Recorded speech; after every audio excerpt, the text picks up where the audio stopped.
In the shadowy years of the Cold War, beneath the veil of American democracy, there was a secret project known only to a few. Its name, MKUltra.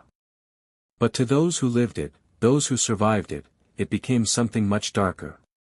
It was a nightmare from which there was no waking, a descent into the depths of madness orchestrated by men in suits, faceless figures who sought to unlock the darkest corners of the mind.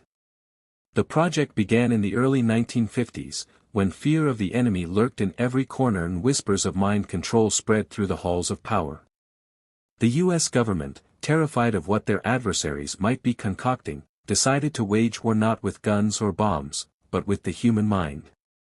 They needed test subjects. They needed human beings.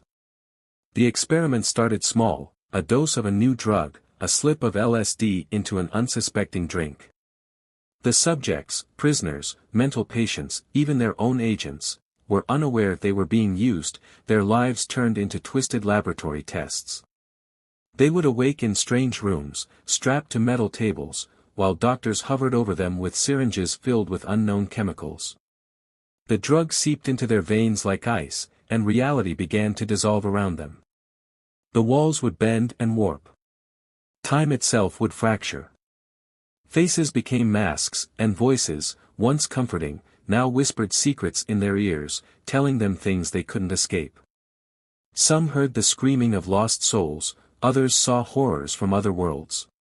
But the worst part wasn't the hallucinations. It was the growing sense that something was watching them, something ancient and malevolent, using their mind as a playground. One woman, a patient in a psychiatric ward, had once been told she was there to get better. She was given what they called therapy, but it was anything but that. Days blurred into nights as they injected her with poison that made her memories slip away. They played tapes, horrible tapes, over and over, voices drilling into her ears, repeating commands until she couldn't remember her own name. Her screams echoed down the empty halls, but no one came. They never came. Then there was the doctor. He had once believed he was in control, that the power of the mind was his to manipulate. He was wrong. One day, he became a subject too, a pawn in the hands of something far more sinister than he had imagined.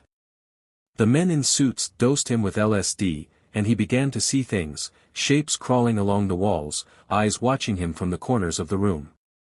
He tried to escape, but his thoughts twisted in on themselves, and soon he could no longer tell where his nightmares ended and reality began. The following morning, he was found dead, his body splayed on the sidewalk beneath a tall building, his face frozen in a scream. The official report called it suicide.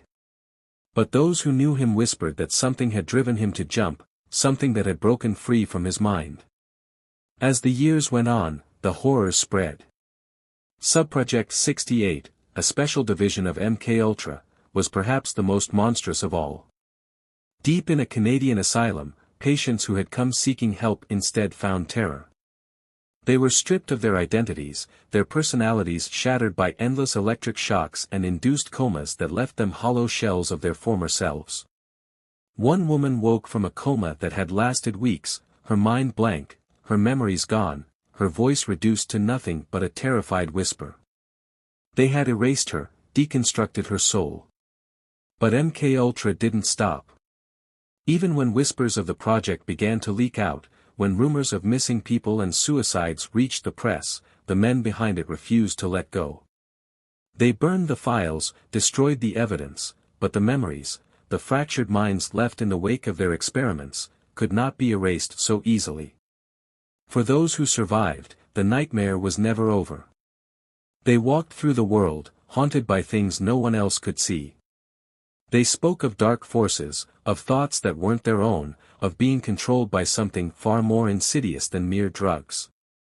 And some, those who dared speak of it, disappeared into the night, never to be heard from again.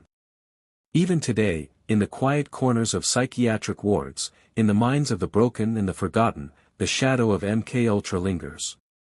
The program may be over, the files destroyed, but the darkness they unleashed, both inside and outside the human mind, lives on, waiting to claim its next victim.